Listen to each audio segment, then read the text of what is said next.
मित्रांनो, तुमचं पुन्हा एकदा GB स्टोरी टेलर या यूट्यूब चॅनलवर स्वागत आहे. आजच्या आपल्या गोष्टीचं नाव आहे गोवा ट्रिप. लेखक तुषार लोमटे. पण गोष्ट सुरू करण्याआधी जर कोणी या चॅनलवर पहिल्यांदाच आलेले असाल तर त्यांनी या चॅनलला सबस्क्राईब करायला विसरू नका. चला तर मग अजिबात वेळ न घालवता गोष्टीला सुरुवात करूया.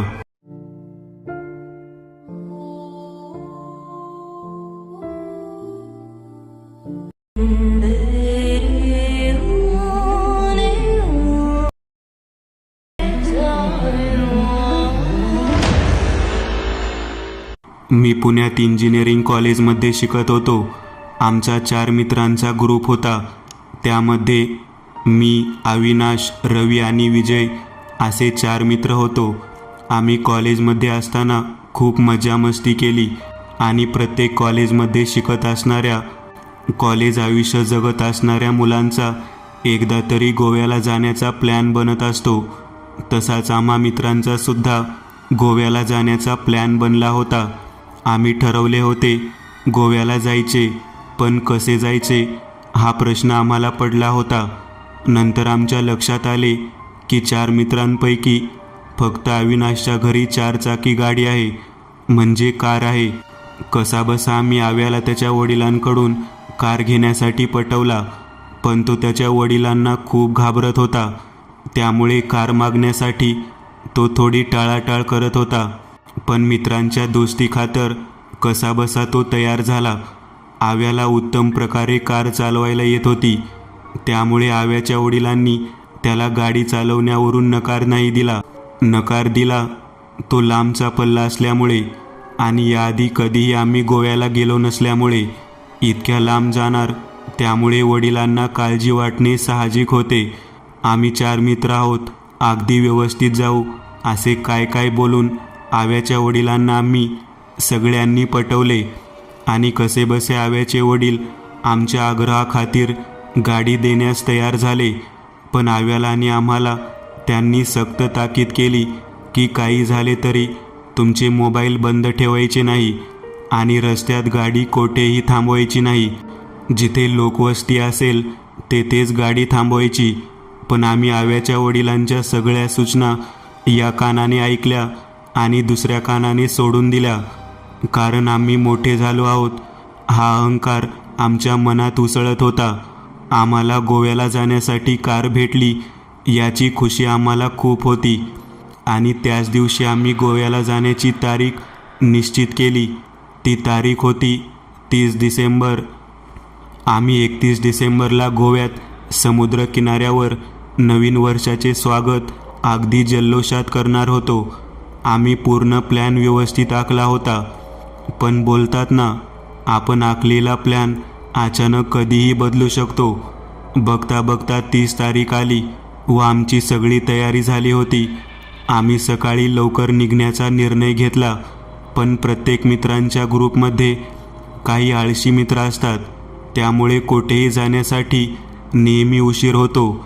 तसाच उशीर रवी आणि विजयने केला. त्यामुळे सकाळी 8 वाजता निघण्याचे नियोजन दुपारी 12ला गेले. दुपारी 12 वाजता रवी आणि विजय आले आणि आल्याबरोबर मी आणि आव्याने त्या दोघांना खूप झापले. निघण्याचा प्लॅन सकाळी 8 वाजताचा होता आणि तुम्ही 12 वाजता आलात, लाज वाटते का तुम्हाला, असे खूप काही बोललो. त्यांनी सगळे शांत राहून ऐकून घेतले आणि शेवटी आम्ही गोव्याला जाण्यासाठी 8.5 तासाच्या प्रवासाला आरंभ केला. हिवाळ्याचा ऋतू असल्याने हवेत थोडा गारवा होता. आम्ही मस्त निसर्गाचा आनंद घेत गाणी ऐकत जात होतो. पुढे आम्ही सातारा पार करत कराडच्या दिशेने निघालो आणि कराडमध्ये पोहोचल्यावर गाडी एक ढाब्यावर जेवण करण्यासाठी थांबवली व ढाब्यावर जेवण करण्यास बसलो. ढाब्यावर अनेक प्रकारचे लोक होते, पण आमच्या बाजूला बसलेल्या ट्रक चालकाचे बोलणे आम्ही कान देऊन ऐकत होतो. ते रात्रीच्या प्रवासाबद्दल चर्चा करत होते. ते ट्रकवर प्रवास करत असताना त्यांच्या गाडीला कधी केस रिकामे सोडलेली बाई हात करत असते, तर कधी पांढरा चेहरा असणारा माणूस तोंड खाली करून त्यांच्या ट्रकला हात करत असतो, पण ते आपली ट्रक कोठेही थांबवत नाहीत. त्या ट्रक चालकांची अशा प्रकारची चर्चा ऐकून आम्ही भारावून गेलो होतो. थोड्या वेळात त्या ट्रक चालकांनी आम्हास विचारले, "कोठे, गोव्याला निघालात का?" त्यावर आम्ही फक्त आमची मान हलवून त्यांना प्रतिसाद दिला. त्यावर त्यांनी आम्हाला सल्ला दिला की रात्रीचा प्रवास शक्यतो टाळा, पण तरी तुम्हाला जायचे असेल तर रात्री कुठेही गाडी थांबवू नका आणि गाडीबाहेर अजिबात उतरू नका. त्या ट्रक चालकाचा सल्ला ऐकत आम्ही जेवण उरकले व ट्रक चालकाच्या बोलण्यावर आम्ही फक्त होकारार्थी मान हलवली आणि तिकडून निघालो. पण आमचा त्या ट्रक चालकाच्या बोलण्यावर विश्वास बसला नाही. आम्ही गाडी काढली आणि पुढच्या प्रवासाला निघालो. घड्याळात 4 वाजले होते.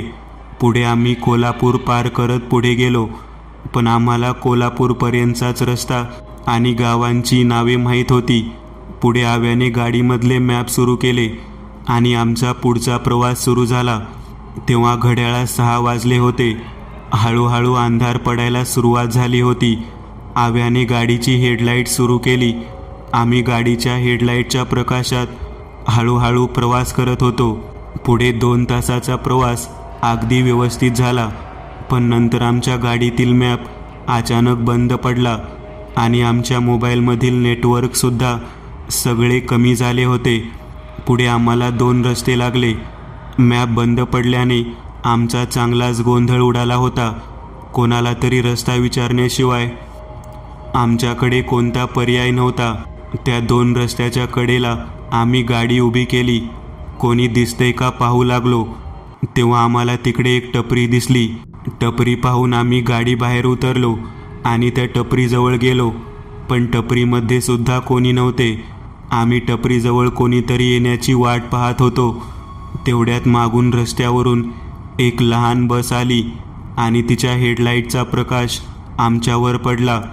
त्या बसमधून गाणी म्हणण्याचा आवाज आम्हाला अगदी स्पष्ट ऐकू येत होता. त्या बसला पाहून आमच्या मनाला थोडी शांती भेटली व त्या बसला पाहून रस्ता विचारावा. कदाचित त्या बसच्या ड्रायव्हरला गोव्याचा रस्ता माहीत असावा असा आम्ही विचार केला आणि पुढे जाऊन बसला हात करणार. तेवढ्यात त्या बसचा तोल गेला आणि ती बस मागच्या पुलावरून खाली पडली. आम्ही दचकलो आणि जोरात ओरडलो. त्या पुलावर त्यांना वाचवण्यासाठी धावत गेलो, पण ती बस इतक्या जोरात पुलावरून खाली कोसळली की त्या पुलावरून त्या काळोखात आम्हाला काहीच दिसेनासे झाले. त्यांना वाचवण्यासाठी आम्ही आरडाओरडा करू लागलो. कोणी दिसतंय का ते पाहू लागलो आणि तेवढ्यात मागून एक 60-70 वर्षाचा वृद्ध व्यक्ती आमच्या जवळ आला. त्याच्या हातात उजेडासाठी बॅटरी होती. त्याच बॅटरीचा प्रकाश आमच्या चेहऱ्यावर करत, "कोण आहात तुम्ही? आरडाओरड का करत आहात?" ते विचारू लागला. त्यावर आम्ही त्या माणसाला घाबरत बोललो, "आताच्या पुलावरून एक बस खाली पडली. त्यात खूप लोक होते. त्यांना वाचवले पाहिजे." त्यावर तो माणूस बोलला, "चला तिकडे. या पुलावरून आता कोणतीच बस पडलेली नाही." त्या माणसाच्या बोलण्याचा आम्हाला राग आला व आम्ही त्या माणसाला ओरडू लागलो. तो माणूस बोलला, "तुम्ही पहिले या ठिकाणावरून चला, तुम्हाला सगळे सांगतो." आम्ही त्याच्या मागे त्या टपरीपर्यंत गेलो आणि त्याने सांगितले की ती टपरी त्याचीच आहे. आम्ही त्या माणसाला विचारले, "आमच्या डोळ्यासमोर ती बस त्या पुलावरून खाली पडली आहे आणि तुम्ही म्हणताय की बस पडली नाही." त्यावर तो माणूस बोलला, "पडली होती, पण 1 वर्षापूर्वी माझ्या डोळ्यासमोर. त्यात अनेक कॉलेजचे विद्यार्थी मरण पावले होते. तेव्हापासून जी नवीन व्यक्ती या रस्त्यावर येईल त्या व्यक्तीला ती बस पडल्याची सगळी घटना दिसते आणि जी व्यक्ती त्यांना वाचवण्यासाठी म्हणून पुलावरून उतरून खाली जाईल ती व्यक्ती आतापर्यंत कधीच वापस आली नाही. मी ती घटना स्वतःच्या डोळ्याने पाहिली असल्यामुळे मला दिसत नाही, पण तुम्ही नवीन असल्याने तुम्हाला दिसली." त्या माणसाचे बोलणे ऐकून आम्ही अगदी हादरून गेलो होतो आणि ती घटना हृदय कापण्यासारखी होती. तो माणूस बोलला, "तुम्ही या ठिकाणी काय करताय? कुठे जायचंय तुम्हाला?" तेव्हा आम्ही बोललो, "आम्हाला गोव्याला जायचंय." पण समोर 2 रस्ते असल्यामुळे कळत नव्हते कोणत्या रस्त्याने जावे. तुमची टपरी पाहून गाडी थांबवली रस्ता विचारण्यासाठी आणि आम्हाला पुलावरून बस पडण्याचा प्रकार दिसला. त्यावर तो माणूस बोलला, असे कुठेही थांबायचे नाही, लक्षात ठेवा, हे दोन्ही रस्ते गोव्यालाच जातात, पण तुम्ही डाव्या रस्त्याने जा, कारण उजव्या रस्त्याने गेलात तर तुम्हाला 50 किमीचा फेरा पडेल. पण हो, त्या डाव्या रस्त्याने जाताना तुम्हाला एक आलिशान बंगला दिसेल. काही झाले तरी त्या बंगल्यासमोर गाडी थांबवायची नाही, न पाहता वेगात पुढे जा. त्यावर आम्ही त्या माणसाला कारण विचारले, पण त्याने काही सांगितले नाही, फक्त सांभाळून जा असा सल्ला दिला. आम्ही आमच्या गाडीत बसलो व गाडी सुरू केली आणि डाव्या रस्त्याने जाऊ लागलो. घड्याळात 10 वाजले होते. खूप उशीर झाला होता. आम्ही आधीच त्या बसच्या प्रकारामुळे खूप घाबरलो होतो आणि वैतागलो सुद्धा होतो. 4 किमी प्रवास केल्यानंतर त्या वृद्ध माणसाने सांगितल्याप्रमाणे एक आलिशान असा सुंदर बंगला आम्हाला दिसला आणि तेवढ्यात त्या बंगल्यासमोरच आमच्या गाडीचा टायर पंक्चर झाला आणि टायरमधून हवा गेल्याचा आवाज जोरात आला. टायर पंक्चर झाल्याची गोष्ट कळताच आम्ही आता खूप हताश झालो होतो आणि घाबरलो सुद्धा होतो, कारण त्या टपरीवरच्या माणसाने सांगितल्याप्रमाणे तिथे आम्हाला बंगला दिसला आणि त्या बंगल्यासमोरच नेमकी आमची गाडी पंक्चर झाली होती. आम्हाला खूप आश्चर्य वाटत होते. त्या बंगल्यासमोर छान गार्डन होते आणि त्या गार्डनमध्ये एक माणूस दारू पीत खुर्चीवर निवांत बसला होता. जसे काय त्याला कोणाची भीती नव्हती ना कोणते टेन्शन होते. आजूबाजूला घनदाट झाडी आणि त्या झाडांच्या मध्ये एक आलिशान बंगला. ते पाहून कुठल्याही व्यक्तीला आश्चर्याचा धक्का बसावा असाच तो प्रसंग होता. थंडीचा ऋतू असल्याने रस्त्यावर धुके पडले होते, पण आम्हाला वेगळीच थंडी जाणवत होती. नेमके सांगता येणार नाही, पण त्या थंडीने आमच्या अंगावर काटा येत होता. आम्ही आता मजबूर होतो, कारण आव्याने येताना गाडीत दुसरी स्टेपनी ठेवली नव्हती. तो ठेवायला विसरला होता. त्यामुळे त्या घनदाट झाडांमध्ये आणि त्या शांत रस्त्यावर बसण्यापेक्षा आम्हाला त्या बंगल्याचा आधार वाटत होता. पण मी आणि आव्या बोललो, अशा घनदाट झाडांमध्ये फक्त हा एकच बंगला आहे, दुसरे कोणी ते राहत असेल असे वाटत नाही. त्यावर रवी आणि विजय बोलले, अरे असेल कोणी निसर्गप्रेमी ज्याला अशा झाडाझुडपांमध्ये राहायला आवडत असेल, म्हणून इथे एकच बंगला आहे. आपल्याला काय करायचंय, आजची रात्र आपल्याला राहायला भेटले बास झाले. सकाळी आपण लवकर उठून गाडीचे पंक्चर काढून निघून जाऊ. असे बोलत सगळ्यांनी बंगल्यामध्ये जाण्याचा निर्णय घेतला आणि आम्ही हिम्मत करून बंगल्याच्या गेटमधून आत प्रवेश केला. पण तो माणूस दारू पिण्यात इतका गुंग होता की त्याला आम्ही गेटमधून आतमध्ये आलोय हे सुद्धा कळले नाही. आम्ही कसेबसे त्या माणसाच्या जवळ गेलो आणि त्या माणसाला बोललो, काका, आम्ही गोव्याला फिरायला चाललो होतो, पण मध्येच आमची गाडी तुमच्या बंगल्यासमोर पंक्चर झाली. आजच्या दिवस आम्ही इथे राहू शकतो का? आम्ही आमची गाडी सकाळी लवकर दुरुस्त करून निघून जाऊ. आम्ही इतके बोललो, पण त्या माणसाने फक्त हातवारे करून बंगल्याच्या दारातून आत जा असा इशारा केला. आम्ही त्या माणसाची संमती समजून दाराजवळ गेलो. दाराची बेल वाजवली आणि आतून एका बाईने दरवाजा उघडला. तिच्या हातात एक ताने बाळ होते. कदाचित ती बाई त्या माणसाची पत्नी असावी असा आम्ही अंदाज लावला आणि त्या बाईला सुद्धा आम्ही आमची सगळी परिस्थिती सांगितली. तेव्हा त्या बाईने आम्हाला आतमध्ये प्रवेश दिला. त्या बाईने हाताने इशारा करून बसण्याची विनंती केली. आम्ही सगळे बसलो. ती बाई आमच्याकडे एकटक पाहत होती. तिचे आमच्याकडे पाहणे बघून आमच्या हृदयाचे ठोके वाढत होते. त्या बाईच्या हातातले ताने बाळ थोडीसुद्धा हालचाल करत नव्हते आणि ते संपूर्ण पांढरे शुभ्र होते. ते पाहून तर अजूनच आम्ही घाबरलो. पण जे काही घडत होते व दिसत होते ते अगदी विचित्र होते. त्या बाईला कोणताही प्रश्न विचारण्याची आमची हिंमत होत नव्हती. पुढे त्या बाईने तोंडातून एकही शब्द न काढता एका रूमकडे इशारा करत आम्हाला रूम दाखवली. व त्या रूममध्ये जाण्याचा इशारा केला. आम्हाला वाटले ती रूम आम्हाला झोपण्यासाठी दाखवत आहे, म्हणून आम्ही त्या रूममध्ये प्रवेश केला आणि पाहिलं तर इतका सुंदर बंगला आणि इतका सुंदर रूम अशा विरान जागेत पाहून आम्ही आश्चर्यचकित झालो होतो. त्या बाईने बाहेरून दार बंद केले. आम्ही खूप दमलो असल्याने जिथे जागा भेटेल तिथेच पडलो आणि झोपण्याचा प्रयत्न करू लागलो, पण झोप काही लागत नव्हती. तसाच थोड्या वेळ आम्ही इकडे तिकडे पाहत पडलो आणि तेवढ्यात घोगऱ्या आवाजात अंगाई गीत गाण्याचा आवाज आमच्या कानावर पडू लागला. तो आवाज इतका भयानक होता की आव्या सरळ उठून उभा राहिला आणि कोणाच्या भयानक आवाजात अंगाई गीत गात आहे त्याचा विचार करू लागला. मी म्हटले, आव्या, कोणाच्या आवाजात अंगाई गीत गात असेल? बाहेर आपल्याला भेटलेली ती बाई तर चांगली दिसत होती, मग तिचा आवाज इतका भयानक कसा असू शकतो? हळूहळू अंगाई गीताचा आवाज वाढू लागला होता. मध्ये झोक्याचा कर असा आवाज आणि बाहेरून घुबडाचे ओरडणे. त्यामुळे त्या भयानक आवाजात जास्तच भर पडत होती. आव्याला काही राहवले नाही, पण बाहेर जाऊन बघण्याची हिंमत कोणाचीच होत नव्हती.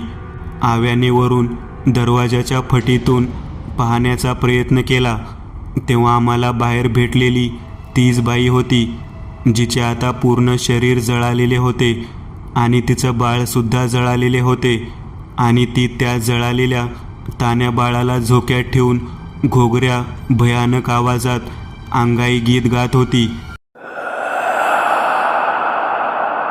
त्यांचे ते भयानक रूप पाहून आव्याचा आवाज निघेनासा झाला. अंग थरथर कापू लागले. आम्ही त्याला विचारले, काय झाले? काय पाहिलेस तू? इतका का घाबरलास?